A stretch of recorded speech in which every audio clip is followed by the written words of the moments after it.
Welcome to flavours by కరుణ. ఈరోజు నేను మీకోసం బగారా రైస్ ఎలా తయారు చేయాలో చూపిస్తాను.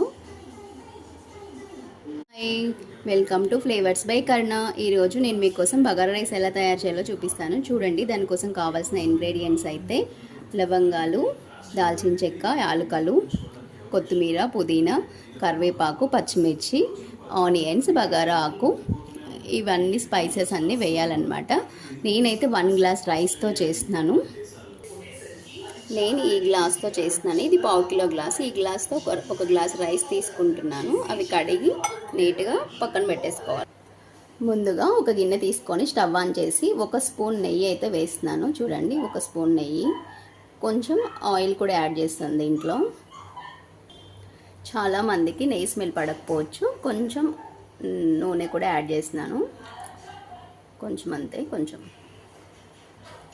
ఆయిల్ అయితే హీట్ అయింది. ఫస్ట్ మసాలాలు వేస్తున్నాను. దాల్చిన చెక్క, 2 యాలకులు, లవంగాలు, షాజీరా, 1 మొగ్గ ఫ్లవరు, ఇదొకటి,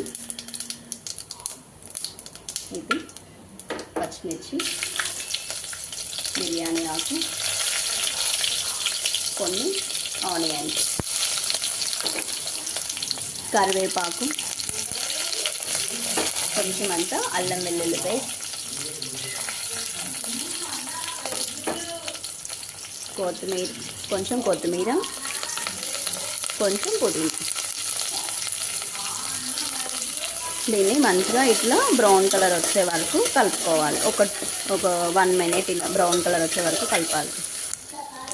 ఇలా ఫ్రై అయిన తర్వాత మనం ఈ గ్లాస్ రైస్ తీసుకున్నాం కాబట్టి 2 గ్లాసెస్ రైస్ వేయాలి, వాటర్ వేయాలి.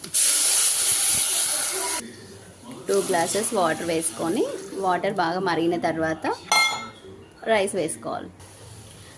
ఇలా వాటర్ హీట్ అయిన తర్వాత మనం సాల్ట్ వేసుకోవాలి. స్పూన్కి కొంచెం తక్కువ వేసుకున్న తర్వాత జస్ట్ ఇలా కలిపి అయితే ఒక 10 మినిట్స్లో ఈజీగా రెడీ అయిపోయింది. ఇంట్లోనే మనము ఈజీగా చేసుకొని అప్పటికప్పుడు మంచిగా కర్రీస్తో తినొచ్చు. ఇలా మనం బగారా రైస్ని ఇలా సర్వ్ చేసుకుందాం. చూడండి, దీని కాంబినేషన్ వచ్చేసి చోలే బఠానీ కర్రీతోటి చాలా టేస్ట్ ఉంటుంది.